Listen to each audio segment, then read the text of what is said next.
बिस्मिल्लाहिर्रहमानिर्रहीम। अस्सलाम वालेकुम।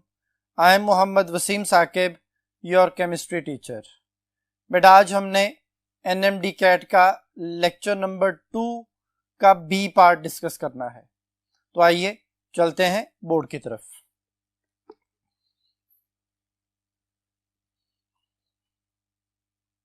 जी बेटा आज का जो हमारा लेक्चर है इसमें हम अल्काइंस और एरोमेटिक हाइड्रोकार्बन के बारे में डिस्कस करेंगे। तो सबसे पहले हम स्टार्ट करते हैं नोमेनक्लेचर ऑफ अल्काइन से। तो बेटा एमसीक्यू से मैं स्टार्ट कर रहा हूं, एमसीक्यू से फिर हम कॉन्सेप्ट को डिस्कस करते चले जाएंगे। तो देखिए एमसीक्यू बेटा आपके सामने है, नोमेनक्लेचर ऑफ अल्काइन का एमसीक्यू है बेटा। कंसीडर द फॉलोइंग स्ट्रक्चर बेटा आपके सामने है, जिसमें एक मिथाइल ग्रुप है और एक ट्रिपल बॉन्ड मौजूद है। तो जिस तरह से अल्कीन की नोमेनक्लेचर हम डबल बॉन्ड को प्रेफर करते हैं बेटा, इसी तरह से अल्काइन में ट्रिपल बॉन्ड को प्रेफर किया जाता है और स्मॉलर नंबर ट्रिपल बॉन्ड को प्रोवाइड किया जाता है। जिन दो कार्बन में ट्रिपल बॉन्ड है उन दोनों कार्बन को स्मॉलेस्ट नंबर्स प्रोवाइड किए जाते हैं और उनमें जो लिखा जाएगा वो स्मॉलर नंबर होगा। जैसे फर्ज करें जी 1-2 के दरमियान ट्रिपल बॉन्ड है तो 1-2 में स्मॉलर नंबर है 1, तो 1 जो है वो अल्काइन लिखा जाएगा। जैसे यहाँ पे लॉन्गेस्ट चेन में हमारे पास 6 कार्बन है तो ये 1 हेक्साइन हो जाएगा, यानी जो नंबरिंग है वो ट्रिपल बॉन्ड वाली साइड से और ट्रिपल बॉन्ड में भी स्मॉलर नंबर को हमने वो लिखा तो 1 हेक्साइन बन गया। इस तरह ये 5 कार्बन पे 5th कार्बन पे मिथाइल ग्रुप अटैच है तो ये बन जाएगा 5 मिथाइल 1 हेक्साइन। तो 5 मिथाइल 1 हेक्साइन जो है वो देखिए जी बीटा ऑप्शन में है। पहली ऑप्शन में तो 2 मिथाइल लिखा हुआ है तो ये गलत हो जाएगा। दूसरी ऑप्शन बीटा ऑप्शन में 5 मिथाइल 1 हेक्साइन है, यही इसका आंसर है। चार्ली ऑप्शन में भी 2 मिथाइल है और डेल्टा ऑप्शन में 5 मिथाइल 5 हेक्साइन लिखा हुआ है तो ये भी गलत है। तो फिर इसका करेक्ट आंसर जो है अकॉर्डिंग टू द IUPAC वो बीटा ऑप्शन बनती है बेटा। नेक्स्ट क्वेश्चन जो है वो एमसीक्यू आपके सामने बेटा। Consider the following structural formula. बेटा स्ट्रक्चरल फार्मूला आपके सामने है, इसमें डबल और ट्रिपल बॉन्ड आ जाते हैं। बेटा जब किसी स्ट्रक्चर में डबल और ट्रिपल बॉन्ड आ जाएं तो फिर हमने ये देखना है कि क्या उनकी नंबरिंग बोथ एंड से सेम है। यानी अगर आप राइट साइड से नंबरिंग करते हैं तो फर्ज करें जी कि डबल बॉन्ड 1 पे आ जाता है, आप लेफ्ट साइड से नंबरिंग करते हैं ट्रिपल बॉन्ड नंबर 1 पे आ जाता है तो डबल बॉन्ड को प्रेफर किया जाएगा। लेकिन अगर नंबरिंग सेम ना हो तो जिसको स्मॉलर नंबर मिले उसी को प्रेफर किया जाएगा। जैसे ये स्ट्रक्चर देखिए आपके सामने है, इसमें डबल बॉन्ड भी है ट्रिपल बॉन्ड भी है। टोटल नंबर ऑफ कार्बन बेटा इसमें 5 है तो 5 कार्बन आ गया अब हमारे पास। अब 5 कार्बन का मतलब इसमें पेंट वर्ड यूज होगा 5 कार्बन के लिए। अब हमने देखना है कि डबल और ट्रिपल बॉन्ड की नंबरिंग दोनों तरफ से सेम है या नहीं। तो मैं स्ट्रक्चर को यहाँ पे बोर्ड पे लिखता हूं, फिर हम इसका नेम जो है वो देखेंगे कि वो किस ऑप्शन से मैच करता है। तो CH2 double bond CH, C triple bond C, CH3। ये बेटा हमें स्ट्रक्चर दिया गया है 1 2 3 4 5 5 कार्बन जो है वो हमें प्रोवाइड किए गए हैं। अगर मैं राइट साइड से इसकी नंबरिंग करता हूं तो हमारे पास ट्रिपल बॉन्ड जो है वो दूसरे तीसरे कार्बन के दरमियान है और डबल बॉन्ड 4 और 5th कार्बन के दरमियान है। अगर मैं लेफ्ट साइड से बेटा इसकी नंबरिंग करता हूं तो ये मैं एनसर्कल कर रहा हूं उस नंबरिंग को। अब अगर आप देखें तो नंबरिंग में डबल बॉन्ड 1-2 के दरमियान आ रहा है, ट्रिपल बॉन्ड 3-4 के दरमियान आ रहा है। अब अभी एक लम्हे के लिए हम ये कंसिडर करते हैं कि हम एक बॉन्ड को प्रेफर कर रहे हैं, यानी इधर से हम डबल बॉन्ड को देख रहे हैं तो डबल बॉन्ड 1-2 में आ रहा है, यानी 1 पोजीशन पे 1-2 में 1 लिखा जाएगा स्मॉलर नंबर, और अगर इस एंड से नंबरिंग की जाए तो 2-3 में 2 लिखा जाएगा। तो अब अगर गौर किया जाए तो डबल बॉन्ड 1 पे आ रहा है और इधर से ट्रिपल बॉन्ड 2 पे आ रहा है, तो इसका मतलब ये हुआ कि स्मॉलर नंबर डबल बॉन्ड के पास आ रहा है। अगर हम लेफ्ट साइड से नंबरिंग करते हैं तो यही वाली नंबरिंग ठीक होगी, ये वाली नंबरिंग जो है वो इनकरेक्ट हो जाएगी। इस नंबरिंग के लिहाज से अब हमने इसका नेम लिखना है। नेम लिखते हुए हमने लिखना है जी 1 पेंटेन, यानी 1 पे डबल बॉन्ड है तो पेंट के साथ EN आ गया। देन फिर जो है वो हमारे पास 3 पर ट्रिपल बॉन्ड है तो ट्रिपल बॉन्ड के लिए YNE लिख लिया जाएगा, या इसका नेम बेटा यूं भी लिख सकते हैं कि पेंट लिख के फिर 1N और 3 आइन। ये दोनों बेटा इसको लिखने के तरीके हैं, दोनों नाम इसके ठीक होंगे। तो 1 पेंटेन 3 आइन या पेंट 1N 3 आइन ये दोनों बेटा इसके नेम है, IUPAC नेम है। अब हम देखते हैं कि जी यहाँ पे किस ऑप्शन के साथ ये वाला जो नेम है वो मैच करता है। तो देखिए बेटा यहाँ पे जो है वो हमारे पास पहली ऑप्शन है 4 पेंटेन 2 आइन, दूसरी ऑप्शन है 4 पेंटेन 3 आइन, तीसरी ऑप्शन है चार्ली ऑप्शन है 1 पेंटेन 3 आइन, ये हमारा उससे मैच कर रहा है बेटा, और यही इसका आंसर है। डेल्टा ऑप्शन 1 पेंटेन 4 आइन है वो भी गलत हो गया, तो इस क्वेश्चन का आंसर हो गया Charlie option. Consider the following structural formula. ये बेटा स्ट्रक्चरल फार्मूला आपके सामने है, इसमें डबल और ट्रिपल बॉन्ड दोनों मौजूद हैं और ग्रुप भी है। इसमें वो कॉन्सेप्ट अप्लाई होता है कि दोनों एंड से अगर आप नंबरिंग करते हैं, राइट साइड से नंबरिंग करते हैं तो डबल बॉन्ड नंबर 1 पे आ रहा है, लेफ्ट साइड से नंबरिंग करते हो तो ट्रिपल बॉन्ड नंबर 1 पे आ रहा है। तो इसका मतलब यह है कि इस केस में दोनों की नंबरिंग सेम है, तो प्रेफर किसको करना है, डबल बॉन्ड को। तो ये बन जाएगा 1 पेंटेन, 5 कार्बन है लॉन्गेस्ट चेन में, 1 पेंटेन और 4 आइन। लेकिन सबसे पहले ग्रुप का नाम आएगा, तो ग्रुप जो है वो 3 पे है, तो 3 मिथाइल 1 पेंटेन 4 आइन। तो बेटा ये देखें 3 मिथाइल 1 पेंटेन 4 आइन जो है वो चार्ली ऑप्शन है जिससे ये मैच कर रहा है नेम, तो यही बेटा इसका आंसर होगा। तो correct name according to the IUPAC Charlie option 4 methyl 1 pentene 4 yne. जी बेटा अब नेक्स्ट जो हमने टॉपिक डिस्कस करना है वो है प्रिपरेशन ऑफ अल्काइन। अल्काइन की प्रिपरेशन को प्रिपेयर करने के बहुत सारे मेथड हैं, लेकिन अभी मैंने यहाँ पे जो डिस्कस करने हैं जो बोर्ड पे लिखे हैं वो अभी 2 मेथड हैं। 2 मेथड जो है वो मैं वैसे ही आपको बता दूंगा, उसमें इतना ज़्यादा कॉन्सेप्ट नहीं है, इनमें ज़्यादा कॉन्सेप्चुअल बातें हैं। सबसे पहला मेथड जो है वो बेटा डिहाइड्रोहैलोजिनेशन ऑफ विसिनल डाइहैलाइड है। विसिनल डाइहैलाइड क्या होता है जी, विसिनल डाइहैलाइड होता है कि जब 2 एडजेसेंट कार्बन पे 2 हैलोजेंस अटैच हो, तो उस विसिनल डाइहैलाइड, ये विसिनल डाइहैलाइड है बेटा हमारे पास, इसमें हमने डिस्कस करना है कि अल्फा कार्बन कौन सा, बीटा कार्बन कौन सा है। बेटा दोनों कार्बन्स के साथ फंक्शनल ग्रुप अटैच है तो दोनों ही अल्फा होने चाहिए, तो इसका मतलब ये दोनों अल्फा हैं। और अगर फर्ज करें जी ये अल्फा है तो इसके साथ वाला कार्बन बीटा होता है, तो ये बीटा भी है। ये अल्फा और बीटा दोनों ही है, ये भी अल्फा और बीटा दोनों ही है, यानी दोनों कार्बन अल्फा भी हैं फंक्शनल ग्रुप के लिहाज से, और अल्फा के साथ डायरेक्टली अटैच होने पे दोनों बीटा भी हैं। तो फिर अब कॉन्सेप्ट ये होता है कि अल्कोहलिक KOH क्या काम करता है। अल्कोहलिक KOH बेटा डिहाइड्रोहैलोजिनेशन करता है, ये अल्फा से हैलोजन को रिमूव करता है। अगर फर्ज करें कि अल्फा कार्बन हम इसे कंसिडर कर रहे हैं थोड़ी देर के लिए, तो इस कार्बन से हैलोजन जाएगा और साथ वाले कार्बन से हाइड्रोजन माइनस होगा, यानी सूरत हाल कुछ यूं बन जाएगी कि CH2 डबल बॉन्ड CHCl आ जाएगा हमारे पास। ये एक हैलोजन और एक हाइड्रोजन के माइनस होने से पाई बॉन्ड यहां पे क्रिएट हो गया अल्फा और बीटा के दरमियान। अब इस केस में ये अल्फा जिसके साथ फंक्शनल ग्रुप है और ये बीटा, दोबारा इसमें अल्कोहलिक KOH ऐड होगी, वो तो वही मौजूद है, वो दोबारा इसमें से हैलोजन को रिमूव करेगी और इसके साथ वाले कार्बन से हाइड्रोजन को रिमूव करेगी और एक और पाई बॉन्ड आ जाएगा हमारे पास, देन अल्काइन बन जाएगा। यानी अगर विसिनल डाइहैलाइड है, कोई भी आपके पास विसिनल डाइहैलाइड है, उसमें जितने मर्जी कार्बन हो सकते हैं, 2 एडजेसेंट कार्बन पे 2 हैलोजन विसिनल डाइहैलाइड, तो हमेशा रिजल्ट अल्काइन बनेगा। यानी जिन 2 कार्बन के साथ वो हैलोजन अटैच हैं उन दोनों कार्बन से हैलोजन भी माइनस होने और हाइड्रोजन भी माइनस होने और उनमें ट्रिपल बॉन्ड आ जाएगा। जैसे ये देखें यहाँ पे 2 हाइड्रोजन थे, अब एक हाइड्रोजन रह चुका है, एक क्लोरीन था वो माइनस हो चुका है, तो बेटा 2 KCl बन जाएगा, साथ 2 वाटर मॉलिक्यूल्स बन जाएंगे, ये उसका एज ए प्रोडक्ट हमें हासिल हो जाएगा। तो ये अल्काइन को प्रिपेयर करने का एक मेथड हमारे पास आ गया। दूसरा मेथड है डीहैलोजिनेशन ऑफ टेट्राहैलाइड। हैलोजन जितने भी हैं उन्हें रिमूव करने के लिए एक अच्छा डीहैलोजिनेटिंग एजेंट है जिंक। जिंक बेटा इन द प्रेजेंस ऑफ मेथानोल जो है वो यूज होता है।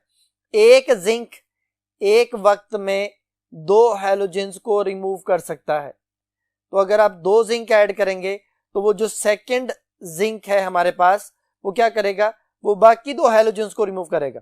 तो पहले हम एक जिंक की बात करते हैं जी, कि जिंक ने इन 2 हैलोजेंस को रिमूव कर दिया, उनकी जगह पे डबल बॉन्ड आ गया और ये 2 क्लोरीन रह जाएंगे, ये 1,2 डाइक्लोरोइथीन बन जाएगा और जिंक क्लोराइड इसके साथ आ जाएगा एज ए प्रोडक्ट।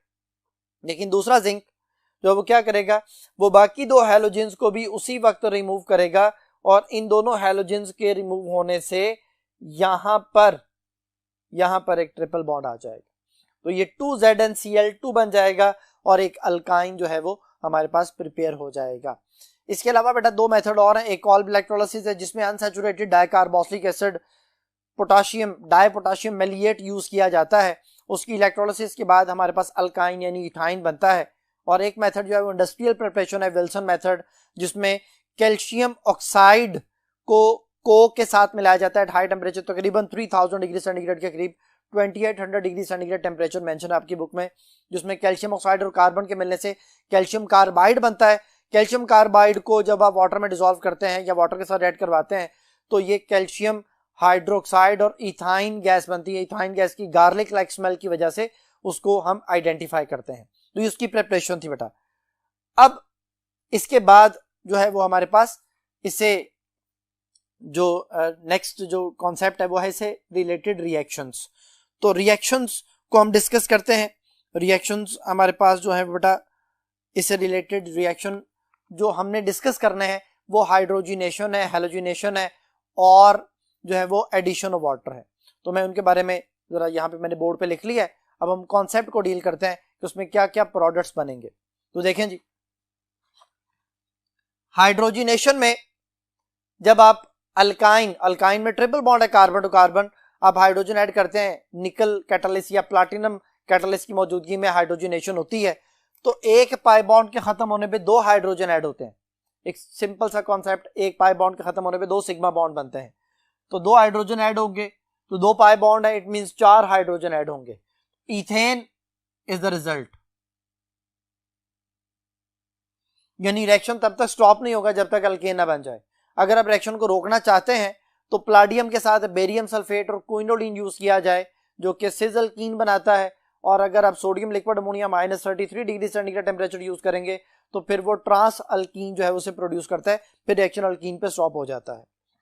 हेलोजिनेशन अगर आप करना चाहते हैं, टेट्रा हैलाइड बनाना चाहते हैं, तो CCl4 की मौजूदगी में क्लोरीन को ऐड करें। क्लोरीन, एक पाई बॉन्ड में 2 क्लोरीन ऐड होंगे, 2 पाई बॉन्ड में 4 क्लोरीन ऐड हो जाएंगे, तो टेट्रा हैलाइड हमारे पास आ जाएगा। अब नेक्स्ट जो कॉन्सेप्ट है वो ज्यादा जो है ना वो ज्यादा कॉन्सेप्ट बेस्ड है, थोड़ा सा टेक्निकल है, इसको आपने जरा ध्यान से समझना है। इसमें देखें जी, इथाइन में वाटर ऐड कर रहे हैं हम AgSO4 H2SO4 की मौजूदगी में। ये H बेटा इसके पास आ जाता है और OH बेटा इसके पास आ जाता है। ये एक सिमेट्रिकल अल्काइन है। सिमेट्रिकल अल्काइन क्या है? जिसमें जिन 2 कार्बन के दरमियान ट्रिपल बॉन्ड है उनके साथ नंबर ऑफ हाइड्रोजन इक्वल हो। तो हमने H और OH इसमें ऐड किया, वो जैसे मर्जी एडिशन कर दें, H जिस मर्जी कार्बन के साथ अटैच कर दें, OH जिस मर्जी कार्बन से अटैच कर दें, तो रिजल्ट बनेगा CH2 डबल बॉन्ड CHOH। यानी ये H इसके पास आ गया, CH2, OH इसके पास आ गया, एक पाई बॉन्ड खत्म हो गया, विनाइल अल्कोहल। ये विनाइल है और ये OH अल्कोहल को शो करता है, विनाइल अल्कोहल बन जाता है। विनाइल अल्कोहल को दोबारा से लिखा है CH2, ये दोबारा से लिख लिया, कार्बन के साथ ये हाइड्रोजन अलहदा मेंशन किया है और OH अलहदा से मेंशन किया है। इसमें बेटा टॉटोमरिज्म होती है। वो टॉटोमरिज्म में क्या होता है जी कि यहां से हाइड्रोजन जो है वो अपने इलेक्ट्रॉन, ऑक्सीजन हाइड्रोजन का जो बॉन्ड है वो ऑक्सीजन कार्बन की तरफ शिफ्ट कर दिया जाता है। ऐसे हाइड्रोजन यहां से इलेक्ट्रॉन छोड़ के चला जाता है और उसी वक्त ये वाला बॉन्ड इस CH2 के ऊपर शिफ्ट होता है। तो इसको हम यूं लिखते हैं CH2 नेगेटिव, और इसके साथ H पॉजिटिव जो ऑक्सीजन से उतरा होता है हाइड्रोजन, वो बेटा इसके पास आता है। ये दोनों आपस में बॉन्ड बनाते हैं, एक हाइड्रोजन पॉजिटिव है, CH2 नेगेटिव है, तो ये हाइड्रोजन उसकी तरफ अट्रैक्ट होता है और अट्रैक्ट होने के बाद ये उसके साथ अटैच होने पे CH3 बना लेता है बेटा। तो यहां पे ये CH3 बन गया, दैट इज एसिटल्डिहाइड। ये एसिटल्डिहाइड बन गया। अब यही कॉन्सेप्ट अगर हम प्रोपाइन पे अप्लाई करते हैं जो कि अनसिमेट्रिकल अल्काइन है, तो इसमें बेटा वाटर का नेगेटिव पार्ट जो है वो उस कार्बन के पास जाएगा which has less number of hydrogen. तो H बेटा इसके पास आ जाता है। A जब इसके पास आता है it become CH2 double bond COH और CH3। ये बेटा जो अनसैचुरेटेड अल्कोहल बनती है इसे हम बोलते हैं इनोल। पहले वाले केस में 2 कार्बन की वजह से उसका नाम है इथेनॉल, दूसरे वाले केस में 3 कार्बन की वजह से बनता है प्रोपिनोल। तो एंड पे चूंकि इन और ओल आ रहा है, ene for alkene, carbon to carbon double bond, ol for alcohol, ये अनसैचुरेटेड अल्कोहल होती है बेटा, ये अपने आप को रीअरेंज करती है। इसी तरह से ये वाला बॉन्ड इधर आएगा, ये बॉन्ड इधर आएगा, हाइड्रोजन इधर आके अटैच हो जाएगा, हम इसे टॉटोमरिज्म कहते हैं। CH3 C double bond O CH3, ये बेटा एसीटोन बन जाता है। अब एसीटोन जो बन रहा है तो हम बच्चों को फिर यहाँ पे एक कॉन्सेप्ट बताते हैं, वो ये कि इथाइन वाहद अल्काइन है जो वाटर की एडिशन के बाद एल्डिहाइड बनाता है। इसके अलावा बेटा जितने भी अल्काइंस हैं, प्रोपाइन, ब्यूटाइन, पेंटाइन, हेक्साइन, जितने भी अल्काइंस हैं उन सब में वाटर के एडिशन के बाद कीटोन ही बनता है। तो ये उसका एक कॉन्सेप्ट, एक ट्रिक कह लें आप, इस तरह से ज्यादा बेहतर तौर पे आपको याद रहेगा जी बेटा। अब नेक्स्ट जो है वो कॉन्सेप्ट के लिए हम नेक्स्ट बोर्ड की तरफ चलते हैं जी स्टूडेंट्स। बेटा अब नेक्स्ट जो टॉपिक है वो है एरोमेटिक हाइड्रोकार्बन्स। एरोमेटिक हाइड्रोकार्बन में बेंजीन जो है वो हमारे पास एरोमेटिक हाइड्रोकार्बन के तौर पे हमारे कोर्स में शामिल है। एरोमेटिक हाइड्रोकार्बन्स जो हैं उनको हम इस तरह से डिफाइन करते हैं, हमारी बुक में इस तरह से मेंशन किया हुआ है कि those compound which contain at least one benzene ring. लेकिन मैं उसको इस तरह से कहता हूं कि 3 कंडीशंस पूरी होनी चाहिए। वो 3 कंडीशंस क्या है मैं यहां पे लिखता हूं। सबसे पहले नंबर पे बेटा रिंग होना चाहिए, एक क्लोज्ड रिंग होना चाहिए, साइक्लिक कंपाउंड होना चाहिए, कॉन्जुगेशन होनी चाहिए। कॉन्जुगेशन क्या चीज है? डबल बॉन्ड, फिर सिंगल, फिर डबल, फिर सिंगल, फिर इसको हम कहते हैं ऑल्टरनेट डबल बॉन्ड्स का होना। तो बेंजीन में चूंकि ये सारी शर्तें पूरी हो रही होती हैं, रिंग भी है, कॉन्जुगेशन भी है और 6 पाई इलेक्ट्रॉन्स,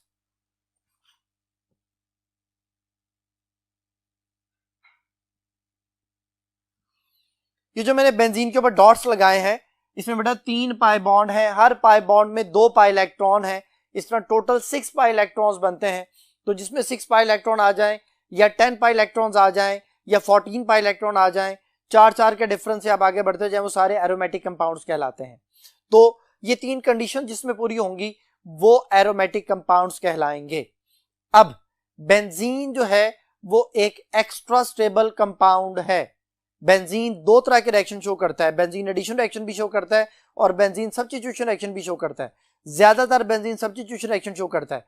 हालांकि बेंजीन एक हाईली अनसैचुरेटेड कंपाउंड है, इसमें बहुत ज्यादा पाई बॉन्ड्स मौजूद हैं जो डीलोकलाइज कर रहे होते हैं, तो इसकी डीलोकलाइजेशन ही बेसिकली इसकी स्टेबिलिटी है। तो स्टेबिलिटी ऑफ बेंजीन को हम डिफाइन करते हैं on the basis of their delocalisation. जितनी ज्यादा डीलोकलाइजेशन होगी उतना ज्यादा इसमें स्टेबिलिटी आएगी।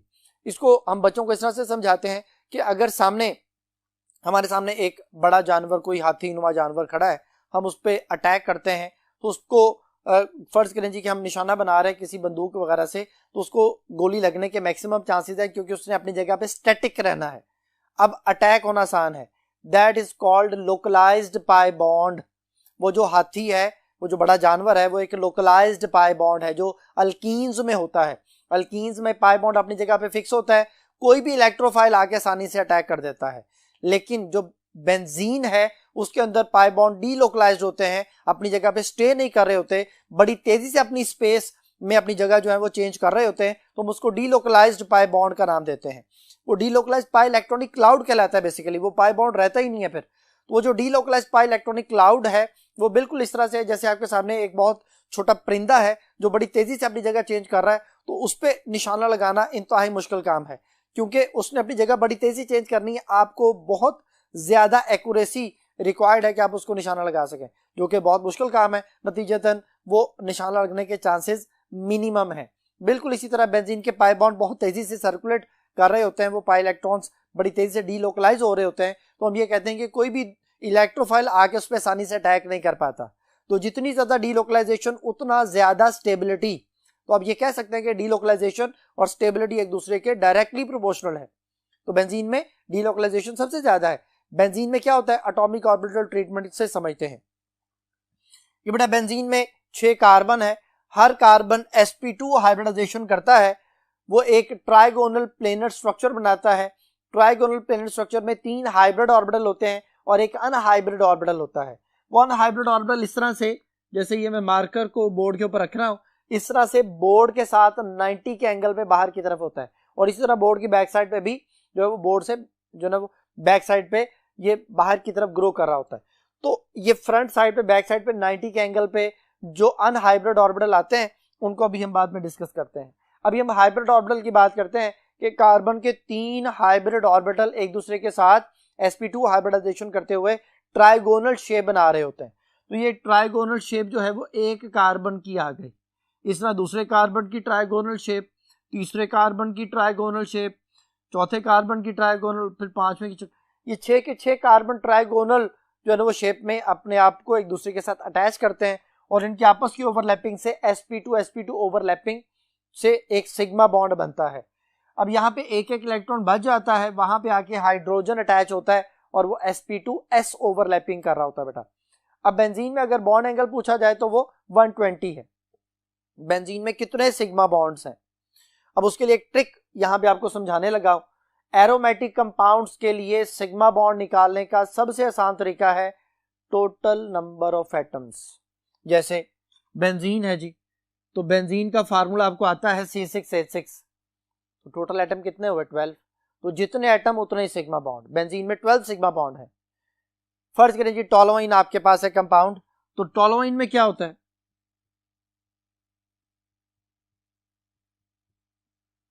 टोलुइन में बेटा फिनाइल ग्रुप के ऊपर CI3 लगा हुआ है।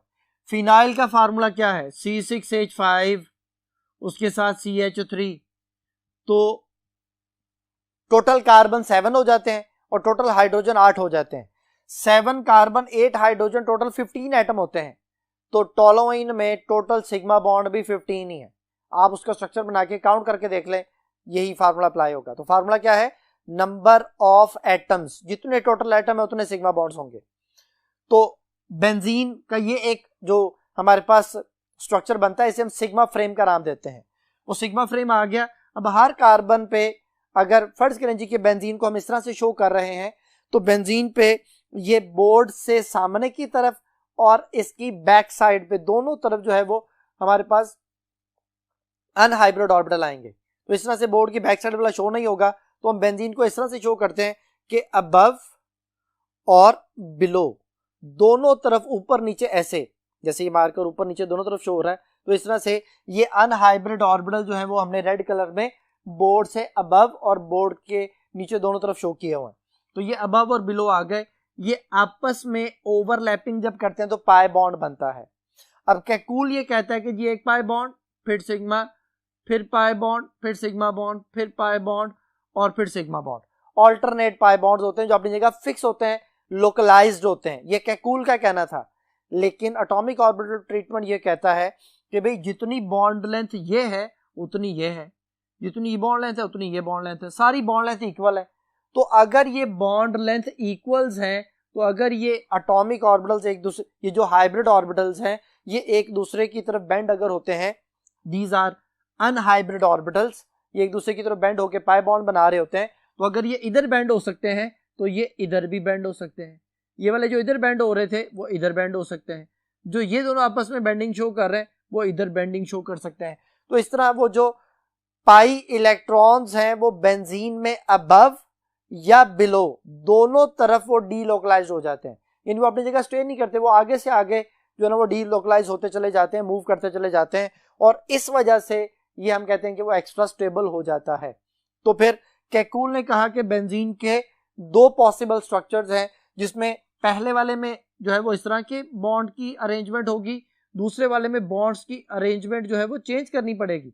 वो ये मूव करके इधर आएगा तो इधर पाई बॉन्ड आ जाएगा, ये मूव करके इधर आएगा तो इधर पाई बॉन्ड आ जाएगा,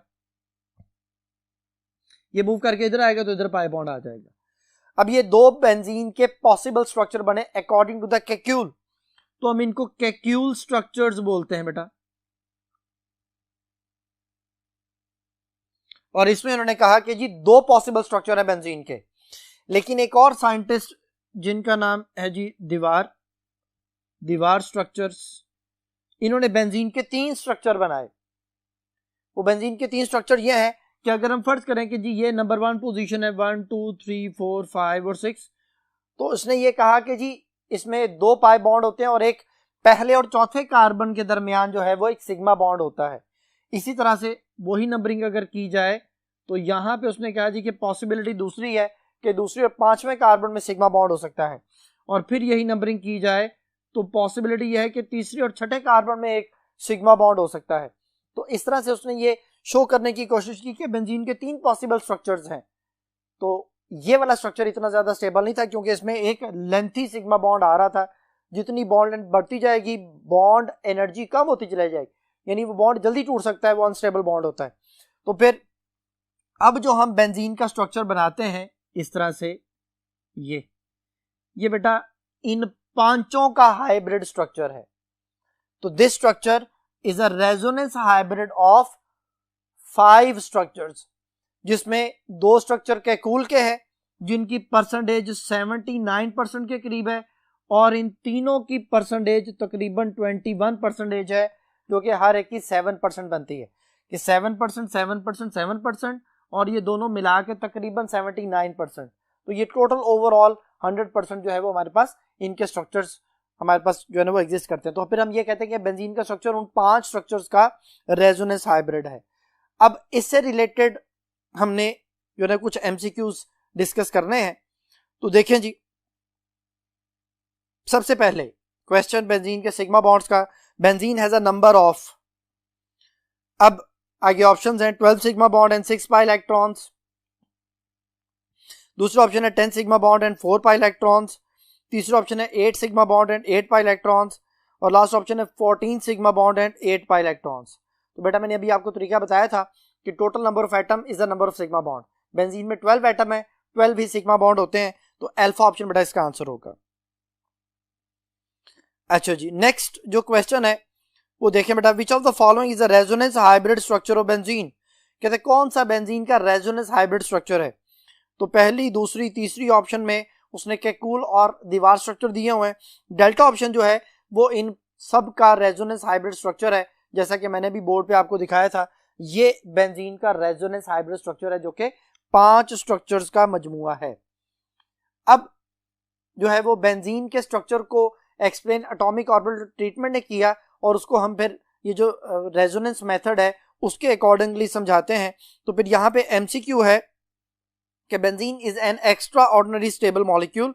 this stability is due to the extensive delocalisation of the electronic cloud. Which of the following method technique does not explain the stability of the benzene. कहता है कौन सा मेथड जो है वो बेंजीन की स्टेबिलिटी को एक्सप्लेन नहीं कर रहा। तो पहले नंबर पे है जी रेजोनेंस मेथड। रेजोनेंस मेथड यानी बेंजीन की डीलोकलाइजेशन, वो इसे एक्सप्लेन कर रहा है। दूसरे नंबर पे एटॉमिक ऑर्बिटल ट्रीटमेंट है। एटॉमिक ऑर्बिटल ट्रीटमेंट ने ये बताया था कि बेंजीन में हर कार्बन टू कार्बन जो बॉन्ड लेंथ है वो सेम होती है, तो ये भी ठीक है बेटा। क्रिस्टल फील्ड थ्योरी इसका आंसर है बेटा, कि उसने पूछा था कि कौन सा उसको एक्सप्लेन नहीं कर रहा। Crystal field theory transition element या कॉम्प्लेक्सेस के हवाले से है, ये बेंजीन की स्टेबिलिटी को एक्सप्लेन नहीं कर रही होती। और रेजोनेंस एनर्जी के साथ स्टेबिलिटी का डायरेक्ट रिलेशन है, जितनी ज्यादा रेजोनेंस एनर्जी होगी उतनी ज्यादा स्टेबिलिटी होगी। और बेंजीन की रेजोनेंस एनर्जी 150.5 किलो जॉल पर मोल होती है। ये 150.5 किलो जॉल पर मोल कैसे आती है, उसके लिए डेफिनेशन है कि एनर्जी एक्चुअली कैलकुलेटेड, जो हमारे पास एनर्जी हमने ऑब्जर्व की है वो आती है -208, ये इंस्ट्रूमेंट से जो ऑब्जर्व हुई है, फिर माइनस जो कैलकुलेट की गई है on the basis of Kekulé structure. Kekulé ने ये कहा था कि बेंजीन के अंदर जो है वो पाई बॉन्ड फिक्स होते हैं, यानी बेंजीन का स्ट्रक्चर जो है वो 135 साइक्लोहेक्साट्राइन है, कि अगर ये पाई बॉन्ड अपनी जगह पे फिक्स हैं तो फिर हम ये कहेंगे कि पहले और दूसरे कार्बन के दरमियान एक पाई बॉन्ड है। अगर मैं नंबरिंग करता हूं 1 2 3 और 4 5 और 6, तो 1 2 में 1 नंबर लिखा जाएगा, 3 और 4 में 3 नंबर लिखा जाएगा, 5 और 6 में 5 लिखा जाएगा।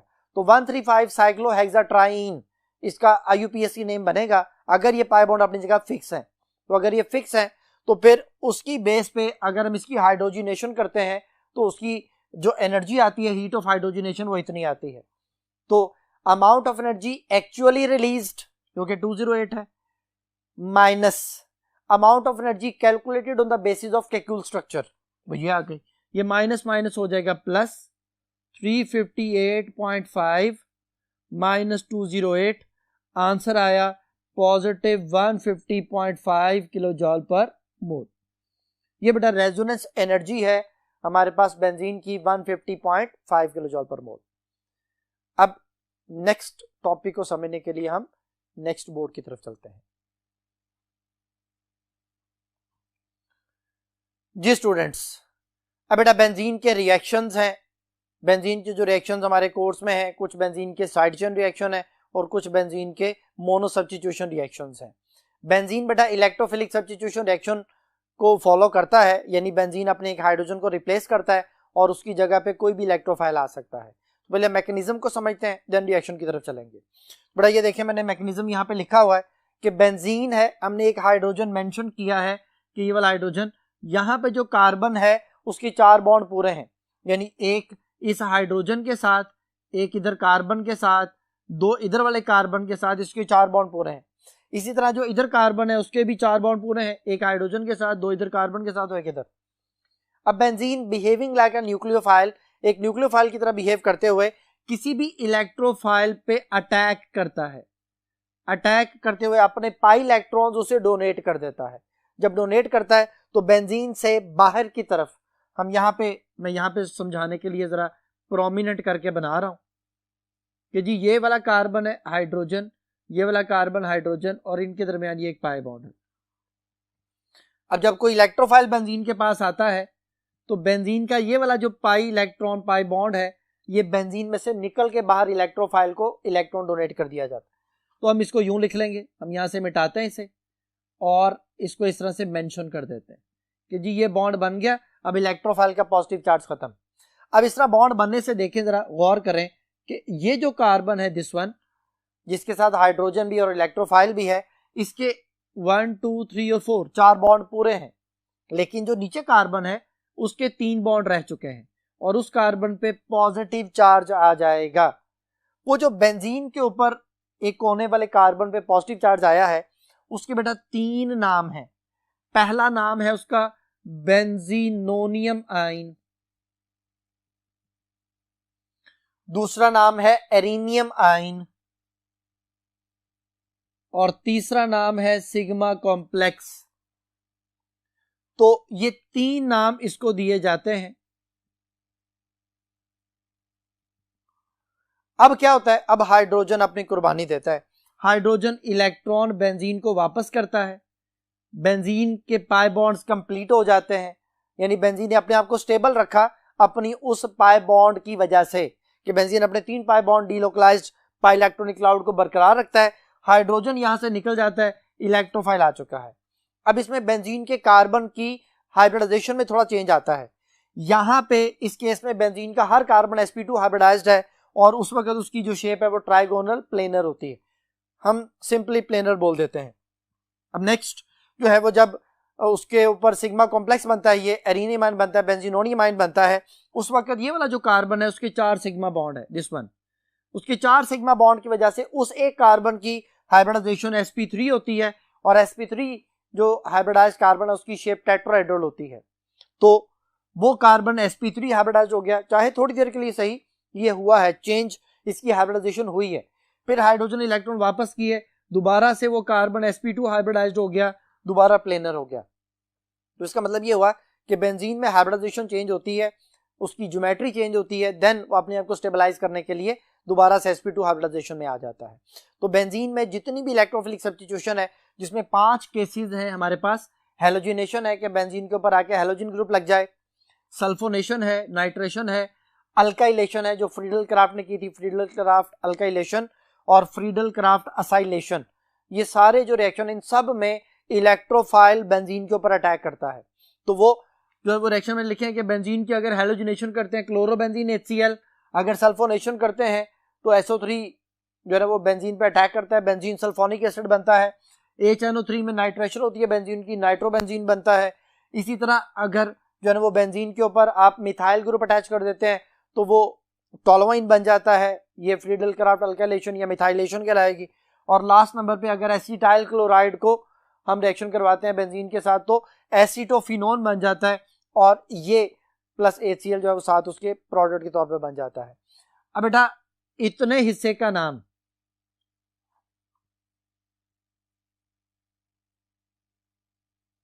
बेंजोआइल है, बेंजोआइल। अगर इसके साथ आके क्लोरीन जुड़ जाए तो बेंजोआइल क्लोराइड बन जाएगा। अब इसको एसिटोफिनोन एज ए होल कहते हैं, लेकिन इतने हिस्से का नेम जो है वो बेंजोआइल है। अब इससे रिलेटेड कुछ बातें जो है वो हम देखते हैं जी। हमारे पास कुछ क्वेश्चंस हैं इससे रिलेटेड। तो पहला क्वेश्चन है जी बेटा आपके सामने, during nitration of the benzene a nitro group substitutes at a carbon atom, which one of the following give the arrangement of the bond at this carbon atom during the reaction? कहते हैं जी nitro group जो है वो during nitration benzene पे attack करता है, यानी जो मैंने अभी आपको समझाया था, यहाँ पे इलेक्ट्रोफाइल, वहां पे नाइट्रो ग्रुप NO2 पॉजिटिव आ जाएगा। तो कहते हैं जी क्या होता है वो जो कार्बन एटम जिसके ऊपर नाइट्रो ग्रुप आके अटैक करता है उसकी अरेंजमेंट क्या होती है? तो देखें जी अल्फा ऑप्शन में लिखा हुआ है, ऊपर जो हेडिंग्स दी हुई है वो है at the start of the reaction, फिर है इंटरमीडिएट कॉम्प्लेक्स और फिर at the end of the reaction. तो स्टार्ट में प्लेनर, मैंने आपको समझाया था प्लेनर होती है, बाद में टेट्राहेड्रल होती है, देन फिर प्लेनर हो जाती है। तो पहली ऑप्शन में प्लेनर प्लेनर प्लेनर लिखा हुआ है, तीनों जगहों पे प्लेनर प्लेनर प्लेनर लिखा हुआ है, तो गलत हो गया। बीटा ऑप्शन में प्लेनर टेट्राहेड्रल प्लेनर, ये बेटा इसका आंसर है। चार्ली ऑप्शन में प्लेनर के बाद टेट्राहेड्रल टेट्राहेड्रल, यानी इंटरमीडिएट कॉम्प्लेक्स में भी टेट्राहेड्रल और एट द एंड भी टेट्राहेड्रल, तो ये गलत हो गया। और डेल्टा ऑप्शन में शुरू में टेट्राहेड्रल लिख दिया तो ये गलत हो गया। शुरू में बेंजीन जब अटैक कर रहा होता है इलेक्ट्रोफाइल के ऊपर तो उसकी उस वक्त जो हाइब्रिडाइजेशन हर कार्बन की है वो sp2 है, तो प्लेनर है। फिर दरमियान में जब सिग्मा कॉम्प्लेक्स बना, एरिनियम आयन बना, तो वो टेट्राहेड्रल हो जाता है कार्बन, और दोबारा से फिर वो प्लेनर हो जाता है। तो ये बीटा ऑप्शन है जो इसे मैच कर रही है बेटा। अच्छा जी, नेक्स्ट क्वेश्चन बेटा, AlCl3 catalyze certain reaction by forming carbocation with chloroalkane as shown in the following reaction. This can occur because, बेटा रिएक्शन उसने दी है RCl प्लस AlCl3, ये फ्रीडल क्राफ्ट अल्काइलेशन है, इसमें R के ऊपर पॉजिटिव आता है, कार्बोकैटाइन बनता है। तो वो कहता है कि जी ये दिस कैन अकर बिकॉज, कहता है ये काम होता है क्योंकि। आगे ऑप्शन है AlCl3 is a covalent molecule, beta option है AlCl3 exist in the dimer form Al2Cl6, aluminium atom in the AlCl3 has an incomplete octet of the electron, और डेल्टा ऑप्शन है chlorine atom in the RCl has a vacant p orbital। तो बेटा मैं इसकी पहले आपको concept समझा देता हूं, देन हम ऑप्शन की तरफ आते हैं। भाई ये देखें यहां पे मेंशन कर रहा हूं,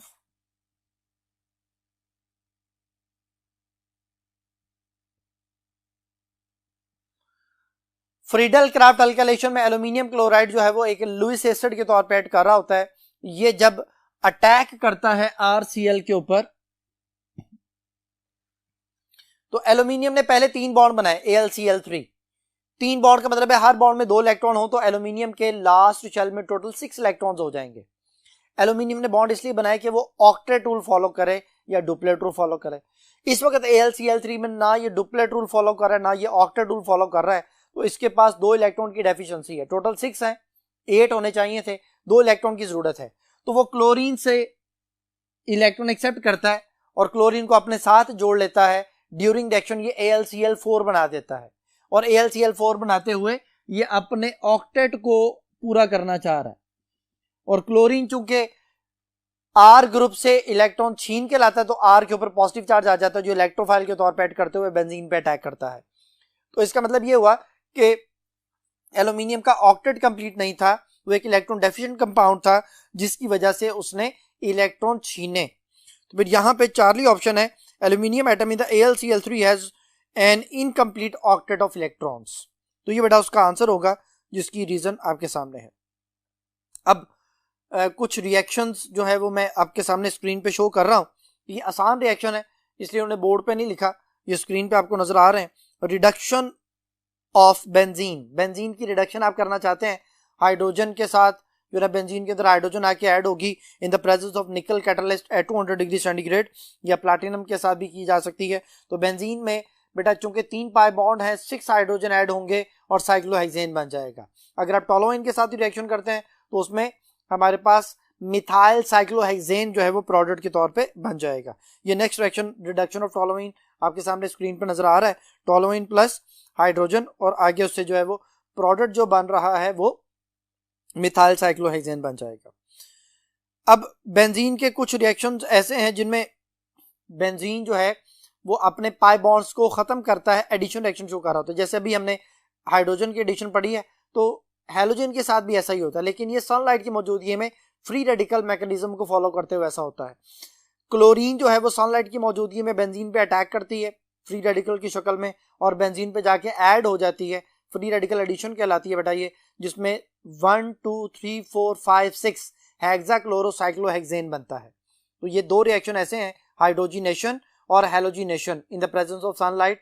ये जो दो रिएक्शन है इसमें हम ये कहते हैं कि बेंजीन एक अनसैचुरेटेड कंपाउंड की तरह बिहेव करते हुए चीजों को अपने अंदर ऐड करता है, एडिशन रिएक्शन शो करता है लाइक एन एल्कीन।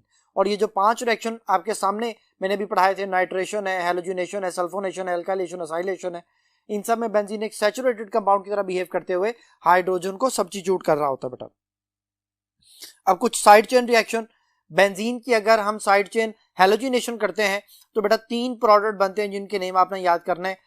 वो बेंजीन के ऊपर अगर ग्रुप लगा हुआ फर्ज करें मिथाइल, तो मिथाइल की हैलोजिनेशन होगी, मिथाइल बेंजीन प्लस क्लोरीन से सबसे पहला प्रोडक्ट बनता है बेंजाइल क्लोराइड। बेंजीन के ऊपर CH2 आ जाए तो उसे बेंजाइल बोलते हैं, उसके साथ Cl आ गया तो बेंजाइल क्लोराइड। इसी तरह बेंजाइल क्लोराइड की फिर रिएक्शन स्टॉप नहीं होता, दोबारा हैलोजिनेशन होती है, वो बेंजल क्लोराइड बन जाता है, बेंजीन के ऊपर CH और Cl2, तो ये बेंजल कहलाता है, बेंजल क्लोराइड। और बेंजल क्लोराइड की अगर दोबारा हैलोजिनेशन हो, एक आखिरी हाइड्रोजन उसमें रह गया है, वो क्लोरीन उसे रिप्लेस करता है, तो बेंजो ट्राइक्लोराइड हमारे पास बन जाता है।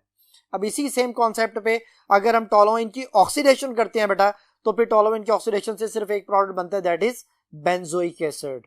इसमें एक और इंटरेस्टिंग बात यह है कि अगर बेंजीन के ऊपर कितने भी कार्बन लगे हों, यानी अगर मिथाइल ग्रुप लगा हुआ है, इथाइल ग्रुप लगा हुआ है, प्रोपाइल ग्रुप लगा हुआ है, ब्यूटाइल ग्रुप लगा हुआ है, तो बेंजीन के ऊपर जितने मर्जी कार्बन लगे हों, अगर आप उसकी ऑक्सीडेशन करते हैं इन द प्रेजेंस ऑफ KMnO4, तो रिजल्ट के तौर पे सिर्फ बेंजोइक एसिड ही हमारे पास ऑर्गेनिक कंपाउंड हासिल होता है, बाकी जो एक्स्ट्रा कार्बन है उनका कार्बन डाइऑक्साइड और वाटर बन जाता है।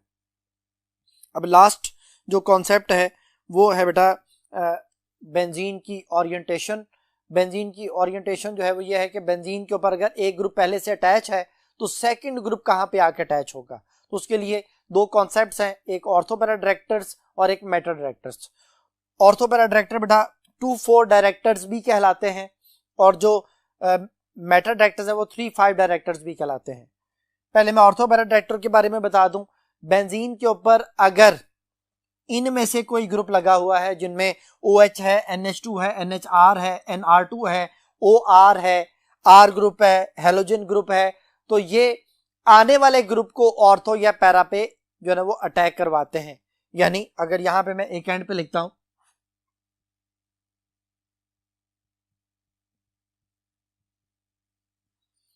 फर्ज करें जी ये टोलुइन है और मैं इसकी नाइट्रेशन करवाना चाहता हूं, तो नाइट्रो ग्रुप आके दो जगहों पे अटैच हो सकता है, या ऑर्थो पे या पैरा पे। तो दो प्रोडक्ट्स बनेंगे बेटा, पहले प्रोडक्ट का नेम होगा ऑर्थो नाइट्रोटोलुइन और दूसरे प्रोडक्ट का नेम होगा पैरा नाइट्रोटोलुइन। और अगर आप नाइट्रो ग्रुप की क्वांटिटी बढ़ा दें तो TNT बन जाएगा, ट्राई नाइट्रोटोलुइन। अब मिथाइल ग्रुप ने आने वाले ग्रुप को एक खास पोजीशन पे भेजा, तो हम कहते हैं कि मिथाइल ग्रुप जो है वो एक डायरेक्टर है, वो आने वाले ग्रुप को डायरेक्शन प्रोवाइड कर रहा है कि या तो वो आके ऑर्थो पे लग सकता है या पैरा पे लग सकता है। ऐसा क्यों होता है? क्योंकि जो ऑर्थो पैरा डायरेक्टर्स होते हैं, these are electron donating groups. ये बेटा इलेक्ट्रॉन डोनेटिंग ग्रुप्स होते हैं, इलेक्ट्रॉन डोनेट करते हैं बेंजीन को, और वो इलेक्ट्रॉन डोनेशन जो है वो इनकी बेंजीन पे 3 जगहों पे आती है, जिनमें 2 ऑर्थो और 1 पैरा पोजीशन होती है। यानी अगर यहां पे मेंशन किया जाए तो फर्ज करें जी OH ग्रुप है, तो OH ग्रुप की वजह से यहां नेगेटिव आएगा, यहां नेगेटिव आएगा, यहां नेगेटिव आएगा, बेंजीन पे 3 जगहों पे नेगेटिव आएगा। तो कोई भी जो इलेक्ट्रोफाइल है वो या तो यहां पे आके अटैच हो सकता है, या यहां पे आके अटैच हो सकता है, या वो इलेक्ट्रोफाइल यहां पे आके अटैच हो सकता है। तो ये जो पोजीशंस मैंने बनाई है इनमें 2 ऑर्थो और 1 पैरा है। फिर हम ये कहते हैं कि अगर OH ग्रुप को नंबर 1 प्रोवाइड किया जाए तो ये 2 पे है या 4 पे है या 6 पे है। अब 2 और 6 चूंकि ऑर्थो है तो सिर्फ 2 बोल दिया जाता है, तो 2-4 डायरेक्टर्स या ऑर्थोपैरा डायरेक्टर्स या इलेक्ट्रॉन डोनेटिंग ग्रुप। और आखिरी नेम इनका है रिंग एक्टिवेटर्स। ये बेंजीन रिंग को एक्टिवेट कर देते हैं, इलेक्ट्रोफाइल का अटैक बेंजीन पर आसान बना देते हैं, बेंजीन बहुत ज्यादा रिएक्टिव हो जाता है। तो फिर हमने इनकी कैटेगरीज बनाई हैं कि जो सबसे ज्यादा बेंजीन को एक्टिवेट करते हैं वो बेटा ये वाले ग्रुप हैं। ये 5 ग्रुप हैं जिनमें OH है, NH2 है, NHR है, NR2 है और OR ग्रुप है। ये सबसे ज्यादा बेंजीन पर इलेक्ट्रॉन डेंसिटी बढ़ाते हैं और बेंजीन को बहुत ज्यादा रिएक्टिव बना देते हैं। लेकिन कुछ ऐसे ग्रुप हैं जो मॉडरेटली एक्ट कर रहे होते हैं, जिनमें R ग्रुप, अल्काइल ग्रुप आ जाते हैं। ये बेंजीन को एक्टिवेट तो करते हैं लेकिन इतना ज्यादा नहीं। और जो बेंजीन को बहुत वीकली एक्टिवेट करते हैं लेकिन है ऑर्थोपैरा डायरेक्टर्स, वो हैलोजेंस आ जाते हैं बेटा। ये वीकली डीएक्टिवेटर्स भी कहलाते हैं। और जो बेंजीन पे स्ट्रांगली डीएक्टिवेशन करके बेंजीन से इलेक्ट्रॉन विड्रॉ कर लेते हैं, जैसे यहां पे हम समझते हैं